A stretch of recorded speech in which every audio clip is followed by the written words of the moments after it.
Welcome back विद्या विस्तार में आपका। आज से हम शुरू कर रहे हैं क्लास 9 फाइनल एग्जाम का कंटेंट और आज हम देखने वाले हैं क्वाड्रिलैटरल्स। क्वेश्चन क्लास 9 का 9B क्लास 9B सॉरी 9 और क्वाड्रिलैटरल चैप्टर 10B का है। IPC is given if lines are drawn through A, मतलब ए से लाइन ड्रॉन किया गया है बी से सी से respectively to the side B C, तो ए से आपका बी सी बनाया गया है, ठीक है, एंड सी ए फिर ए बी, ऐसे ही ट्राइंगल पी क्यू आर बड़ा ट्राइंगल है shown in the adjoining figure. तो यहाँ प्रूव करना है B C equal to half Q R. So आते हैं सोल्यूशन पे। ये कुछ ऐसा ट्राइंगल है पी क्यू आर और ये ए बी सी। अब हम लोग को प्रूफ जो करना है ये प्रूफ करना है B C is equal to half of Q R. Okay, so given आपको दिया हुआ है कि ये जो क्यू आर है ना, देखो ये क्यू आर पूरा यहाँ से लेकर यहाँ तक, ये जो क्यू आर है, क्यू आर किसके पैरेलल है, बी सी के पैरेलल है, ठीक है, दिख भी रहा है। और क्या आपको दिख रहा है कि ये जो ए बी है, ये ए बी किसके पैरेलल है, आर बी के पैरेलल है। और ये जो ए सी है किसके पैरेलल है, ये आपका क्यू पी के पैरेलल है, ठीक है ना। तो सब लिख दी है, Q R is parallel to B C, Q P is parallel to A C and R P is parallel to A B. जो भी पता है वही चीज़। अब प्रूफ क्या करना है, ये B C equal to half Q R. अब जैसे कि हम लोग देखें कि क्यू आर अगर पैरेलल है बी सी के, तो Q R is parallel to A C. तो हम लोग को ये चीज़ समझ में आएगा कि क्यू ए आपका बी सी के पैरेलल हो जाएगा। मतलब कि अगर ये क्यू आर पैरेलल है बी सी का, तो ये क्यू ए भी तो पैरेलल होगा बी सी का। तो वही चीज़ लिख दी है, Q A is equal to B C. अच्छा, अब अगर क्यू आर पैरेलल है बी सी का, तो ए आर भी तो पैरेलल होगा बी सी का, इसीलिए उसको भी हम लोग यहाँ पर लिखे हुए, देखो ये लिखे हुए ना, A R is equal to B C, तो वो भी उसके पैरेलल है, ठीक है, A R is equal to B C. मतलब simple, B C is is equal to Q A and B C is equal to A R. क्यों? क्योंकि ये पैरेलल है ना। अगर पूरा पैरेलल है तो इसका हाफ ऑफ पार्ट में काट दिए तो ए भी पैरेलल, मतलब क्यू ए भी पैरेलल हो जाएगा बी सी का और ए आर भी पैरेलल हो जाएगा बी सी का। अब इसी तरीके से हम यहाँ पर देखेंगे कि अगर ए बी पैरेलल है आर पी के, ए बी पैरेलल है आर पी के, तो ए बी किसके बराबर हो जाएगा आपका, आर सी क्या है ना, ये आर सी के बराबर हो जाएगा, ये आर सी के बराबर ए बी हो जाएगा। तो वही लिखे हुए कि अगर आर पी बराबर पैरेलल ए बी के, तो R C is parallel to A B, तो R C is equal to A B. वैसे ही क्यू पी अगर क्यू पी, ये क्यू पी पैरेलल है किसके, ए सी के, तो क्यू पी पैरेलल हो जाएगा ए सी के, और क्यू बी और ए सी बराबर हो जाएगा, Q B is equal to A C, ठीक है। तो ऐसे ही करके हम लोग कर सकते हैं। अब क्यू आर क्या है आपका, क्यू आर ही तो आपका Q A plus A R है ना। और क्यू ए किसके बराबर था, बी सी का, और ए आर किसके बराबर था, बी सी का। तो बस Q R is equal to B C हो गया, है ना, B C plus B C two B C, और half Q R is equal to B C. ऐसे हमके कुछ ऐसे क्वेश्चंस भी आएंगे, आपको पैरेललोग्राम दे दिया जाएगा और बोलेगा कि एक एंगल 2x + 25 है, एक एंगल 3x - 5 है। तो आपको पता है कि एडजेसेंट एंगल को हम लोग ऐड करते हैं तो वो उसका सम होता है 180। एडजेसेंट एंगल को ऐड करने से हम लोग 180 लिख के हम लोग उसको सॉल्व कर सकते हैं। तो ये पूरा सॉल्व करेंगे, 2x + 3x 5x, और ये हो जाएगा 20। तो इधर उधर करके हम लोग सारा कैलकुलेट करके लीनियर इक्वेशन सॉल्व करके एक्स इक्वल 32 निकाल लेंगे। एक्स 32 निकालेंगे, बस यहाँ पर डालेंगे, ए निकल जाएगा, बी निकल जाएगा। इसके अपोजिट आपका मान लो ये कुछ निकला एंगल, तो उसका अपोजिट ये वाला हो जाएगा, और ये जो निकला उसका अपोजिट ये वाला हो जाएगा। तो ऐसा क्वेश्चन आता है। या फिर ऐसा बोल देगा कि एक एंगल जो है स्मॉलेस्ट एंगल x है, ठीक है, और उसका एडजेसेंट एंगल जो रहेगा वो 4/5 टाइम्स ऑफ x रहेगा, ठीक है। तो इसको भी हम लोग ऐड करके 180 के सम के बराबर कर देंगे, मतलब कि x + 4/5x is equal to 180 करके सॉल्व कर सकते हैं ऐसे क्वेश्चंस को भी, ठीक है ना। नंबर 17 क्वेश्चन को सॉल्व करेंगे 10B का।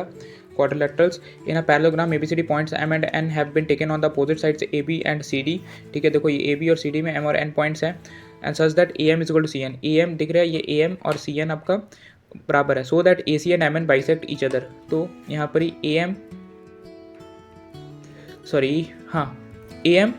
और CN बाइसेक्ट कर रहा है ईच अदर, ओके। AC और MN आपको बाइसेक्ट कर रहे हैं each other, this AC and MN is bisecting each other, ये प्रूफ करना है। तो देख लो, हम लोग को प्रूफ करना है ये जो AC है ना, ये AC और MN बाइसेक्ट कर रहे ईच अदर। तो सबसे पहले हम लोग को दिख रहा है कि ABCD इज अ पैरेललोग्राम, तो AM और CN ये तो गिवन था ना। अब AC and MN bisect each other, ये प्रूफ करना है। अब हम लोग कुछ नहीं करना है, हम लोग को कॉन्ग्रुएंसी लगाना है कि ये वाला छोटा सा ट्रायंगल देख लो और ये एक छोटा सा ट्रायंगल देख लो। तो आपको दिख रहा होगा कि ये वाला अल्टरनेट इंटीरियर एंगल से आपको प्रूफ कर देंगे। अल्टरनेट इंटीरियर एंगल से ये वाला एंगल MAO बोल लो या फिर OAM बोल लो, एंड यहाँ लिख लो OCN, ये दोनों अल्टरनेट इंटीरियर एंगल से प्रूव हो जाएगा। ये वर्टिकली अपोजिट एंगल से बराबर हो जाएगा, है ना। और AM और CN तो आपको दिया ही था कि बराबर है, ठीक है ना। तो एंगल साइड, है ना, एंगल साइड से आप एंगल से आप प्रूव कर सकते हो। नहीं, एंगल साइड से आप प्रूव कर सकते हो, है ना। देख लो, एंगल साइड से आप प्रूव कर दोगे। देखो, एंगल साइड से आप प्रूव कर दोगे, ठीक है। तो यहाँ पर आपका ये कॉन्ग्रुएंसी हो जाएगा, एंगल साइड से आप प्रूव कर दोगे। और बाइसिपिसिटी, अगर ये दोनों ट्रायंगल कॉन्ग्रुएंट है, तो आपका ये वाला AO और OC ये भी क्या हो जाएगा, बराबर होगा, है ना। OM और ON ये भी बराबर होगा बाय CPCT। तो बस यही तो प्रूफ करना था। तो AC और MN बाइसेक्ट कर रही इधर। नेक्स्ट क्वेश्चन क्वाड्रिलेटरल का exercise 10B class 9। The angle between two altitudes of a parallelogram through the vertex of an obtuse angle. ध्यान देना, ऑब्ट्यूज एंगल वो एंगल होते हैं जो 90 डिग्री से बड़ा होता है, ठीक है ना।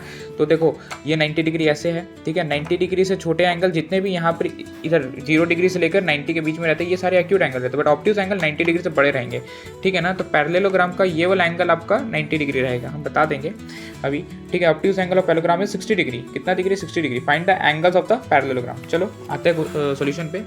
तो कुछ डायग्राम कुछ ऐसा है, देखो ABCD हम एक पैरेललोग्राम बना दिए और यहाँ पर देखो ये ऑब्ट्यूज एंगल है, ये ऑब्ट्यूज एंगल का ये वाला एंगल 60 डिग्री है, ठीक है। ये वाला एंगल हम क्या बना दिए, 60 डिग्री बना दिए, ठीक है। और यहाँ से इसी ऑब्ट्यूज एंगल से हम क्या बनाया है, आपका दो एल्टीट्यूड्स बनाए, देख रहे हो, एक F बना दिए मान लो, एक और E बना दिए, ठीक है। 90 डिग्री 90 डिग्री गिवन है। BF is perpendicular to AD and BE perpendicular to DC। Prove करना all the angles of parallelogram. अब हम लोग को ट्रायंगल BEDF में, मतलब कि मेरा ध्यान बस इस पैरेललोग्राम में रहेगा, बस यहाँ ये वाले पैरेललोग्राम में, है ना। अब हमको बड़ा पैरेललोग्राम नहीं देखना, अंदर घुस जाओ, ठीक है ना। जब अंदर चल जाएंगे एकदम घुस के, तो देखेंगे कि यहाँ पर एक और पैरेललोग्राम है और उसी पैरेललोग्राम में, ठीक है ना। तो सिंपल से देख लो कि ये 90 है, ये 90, ये 60 है, तो ये एंगल निकल जाएगा ऑब्वियसली, पूरा 360 होता है, ये आपका लॉजिक है। तो मैं लिख दिए जो भी नेमिंग है 360 के बराबर, 90 60 90 EDF, तो 240 इक्वल टू EDF, तो EDF निकल गया 360। अब ये EDF आपका कितना निकला, 120 निकला, तो एंगल D एक्चुअली 120 निकल गया। अब ये 120 निकला, तो अब हम लोग को पता है कि angle opposite in the parallelogram are equal, तो ये वाला पूरा एंगल B भी कितना हो जाएगा, 120 हो जाएगा। ओके, क्लियर हो गया इतना चीज़। अब ये 120 है तो ये कितना हो जाएगा आपका 60 हो जाएगा, ठीक है, क्योंकि एडजेसेंट एंगल आर सप्लीमेंट्री, ठीक है। Adjacent angle are supplementary in parallelogram, है ना। 120 है तो ये 60 होगा, क्योंकि 120 और यहाँ कुछ भी एंगल रहता है हम लोग उसको ऐड करके 180 होना चाहिए, तो 120 प्लस 60 देख लो होगा, ठीक है। तो ये 60 है तो ये भी 60 होगा, देख लो सारा चीज़। एंगल D कितना निकला था, 120 था। Angle A plus angle D और एंगल B भी 120 हो जाएगा। Opposite angles of parallelogram are equal, तो angle A plus angle D 180 होना चाहिए, तो एंगल A आपका निकल जाएगा यहाँ से, क्योंकि D आपका 120 निकाले थे, ठीक है। तो एंगल A निकल जाएगा उधर जाकर 60, जो चीज़ तो वही है।